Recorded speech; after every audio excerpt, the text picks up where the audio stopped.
Insidious! Insidious! It's A. I. Reviews.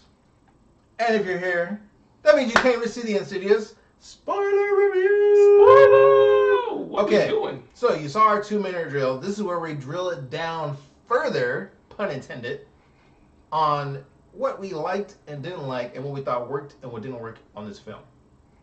And in typical fashion, since Ian is my resident scary movie horror film guru, Scary movie. I did say guru, I will let him lead off. Yeah. Wait, before I do, sorry to interrupt you, I'm going to let you finish like Kanye.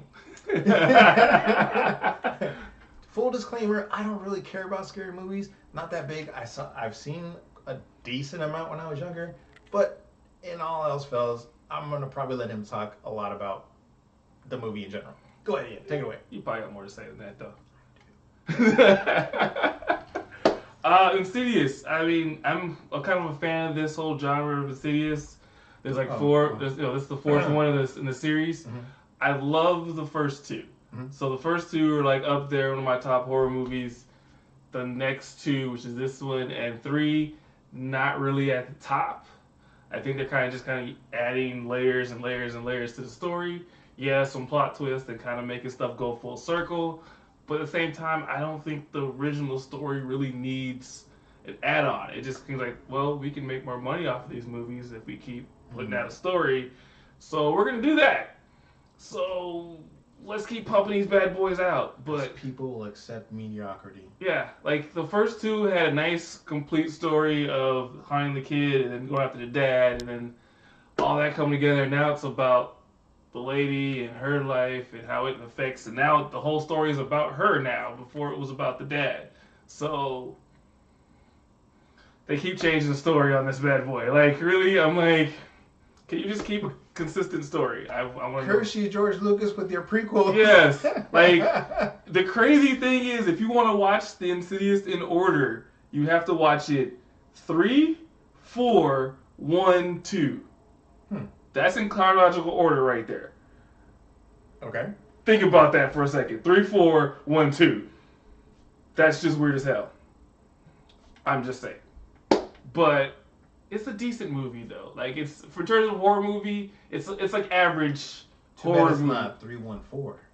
Then you'd be pie. Yeah, it's an average horror movie. I mean, it's not super gory. It's not like the Saws and everything else. I mean, they rely on kind of more on like jump scares and some plot twists here and there, and just overall suspense.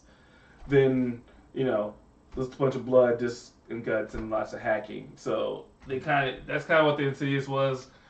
I believe the first 2 were PG-13. Oh, okay. So I don't know if this one is still PG-13. I think they keep it PG-13 on this one as well. So it's not an R-rated horror movie. It's kind of like, that's why there's no blood and gore and things like that. But most horror movies don't need it. And I think a lot of times they rely on, I don't have a great story, so let's just put blood everywhere. And it's just like, okay, that's not cool. But it's kind of, if you're looking for a horror movie, you're a horror movie fan like me, you're probably still going to see it no matter what, just because it's a horror movie and you love horror movies. And that's one thing I had to go see it, because I've seen all the other ones. Gotta knock this out the park. So, and it was free. That's another plus on that one. It was free. And full disclosure, not a paid review. Clearly not.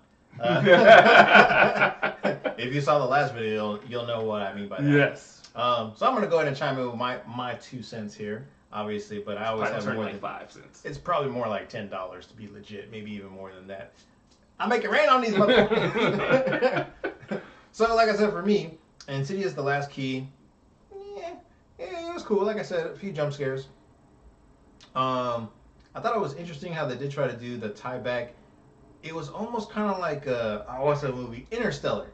Yeah. Right? Because there's moments where they're like, oh, like, is it the ghost making the dad beat the girl, or was it Dr. Rainier beating the girl when she was beating her dad? Yeah. Right? So it's like weird tie-ins like that. Kind of cool, interesting. It made me think about the plot more. If there was some more of that, more involvement there, where she does realize, oh, the ghost or demon is feeding on people's fear and hatred Yeah. or whatnot. That was kind of interesting. They should have touched on that a little bit more from that aspect. I would definitely like to have found out a little bit more about the red doors and what exactly they were keys to when he said he wanted to open them all. Yeah. But I think all of them is kind of like all the other like souls and stuff that he has trapped. Or I think it's the doors to the other people that can see. Because remember, she at the end, she opens it. That's a good point. So maybe all the doors are to other kids or other people with psychic abilities. Yes. Is what it is, but I bet you. And I think that's what it is. Is like you can open it, and he was going to use her psychic abilities to open up all the doors. Open them all. Since she did, because remember, so at the very end, she kind of leaves the door open. Yes. Which she does not close, and it kind of leaves it. It ends up to a boy, and a boy looks at him, and then it ends up being the boy from the first movie. So she in a sense kind of caused all the drama that takes place in the first one. So which is crazy because it says it was after him initially, but you said it was after the dad. So yeah, so she helps the dad earlier. So this one's in between 3 and 4. So 3 is she helping the dad deal with the demon that's now after. And I guess the door she leaves open is the demon that was after the dad. Mm. So the door basically opened to let her go after the kid to kind of go after the dad again. Okay. So she kind of left it open for someone else to get through and get their little purpose out of what they wanted to do. So she caused a lot of problems. Because technically, this film takes place in 2010, according to the little disclaimer, right? But he has an Apple Watch. Right? Right? So it was really interesting. I was like, oh, y'all messed up right there. Yeah. They did do a good job, but at least they have flip phones, right? They have flip phones at least. Yeah, flip phones with Apple Watch. Yeah, it was really weird. So someone didn't check the fact that the guy is wearing an Apple Watch the entire movie, but they're using flip phones. And they totally look like the Geek Squad. Yes. Right? Or possibly Mormons. Don't know if that was intentional. Yeah. But definitely like a modern day Geek Squad on the move. What else? Like I said, PG-13. They did try to go for a couple of jump scares initially. There was a lot of comedic moments actually throughout the film.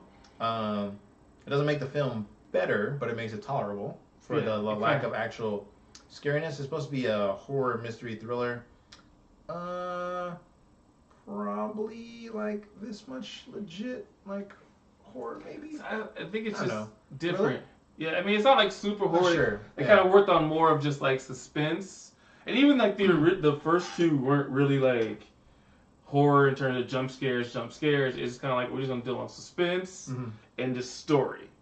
I was gonna say I definitely feel like they worked on the story quite a bit. It didn't really. There weren't too many moments where it kind of dragged on, which was kind of surprising. Yeah. So overall, like I said, three for me. Definitely would not go any higher than that. I wouldn't go lower because, like I said, there were some comedic moments throughout. Some decent plot builders. There is some character development. Not too much on her two sidekicks. Yeah. Which are clearly there for more like comedy relief. But that means they're also in the other one, so it's kind of like they're there. Oh, are they? Yeah, so like that's the same group she takes to the... Which works out really well because like the biggest guy on her team is like scared shitless half the time. And he's like, you got this. Oh, yeah, that was funny. That was funny. Oh, my goodness. That was hilarious. Wait. You got this, right? Yeah. And then even at the end, too, when he like seemed like he's trying to hit on the girl, he's like, you want to eat this? You want to eat this? And it's like, it's the red jello, and he's like,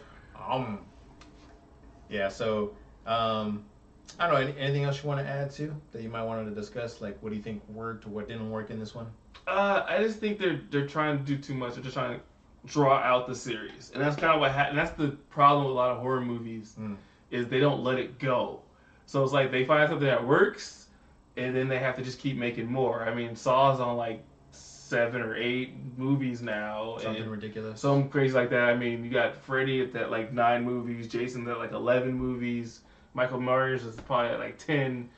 So they can't let a story go once it makes money. And I think it's the only problem with horror movies is they keep constantly just, well, this makes money. We're going to keep doing that every year.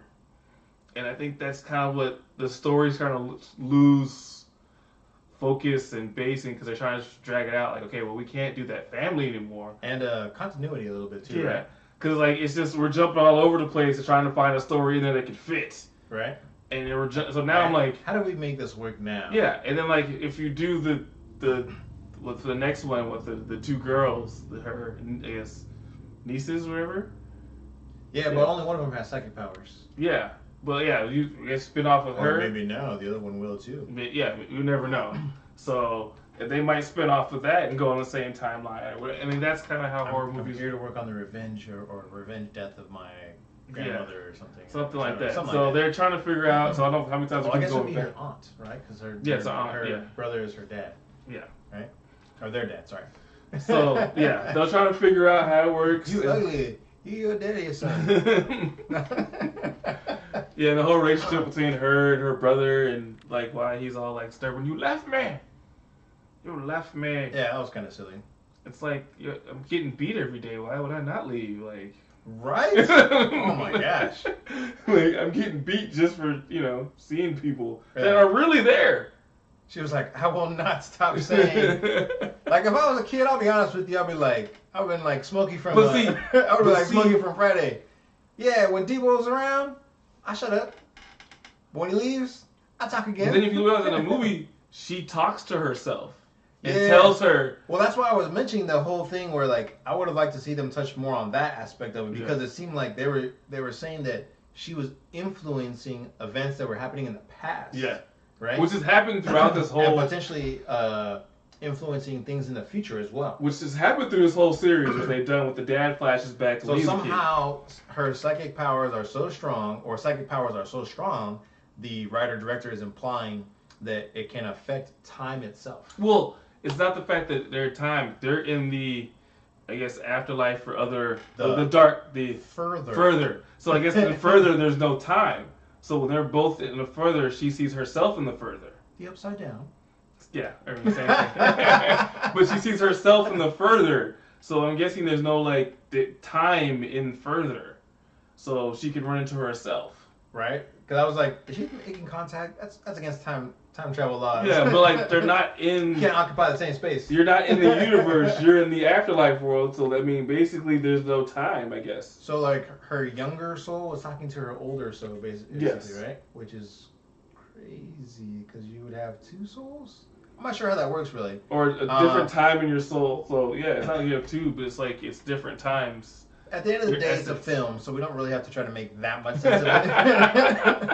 But I'm just saying, it's an interesting concept. It's an interesting concept that I would like to see them dev that out a little bit more. That to me would be more interesting from a horror, potentially sci-fi aspect. Yes. So some ideas for y'all out there in Hollywood who apparently like to just recycle shit. So after that, don't forget to do like y'all do. Comment, like, subscribe, do all that. Share it to everybody. Share it out. Share it. Why aren't you sharing right now? You should be sharing. Share it. Come on. And that's another A. Aye. Reviews. And we're out. Peace. What do you say? Peace. Peace.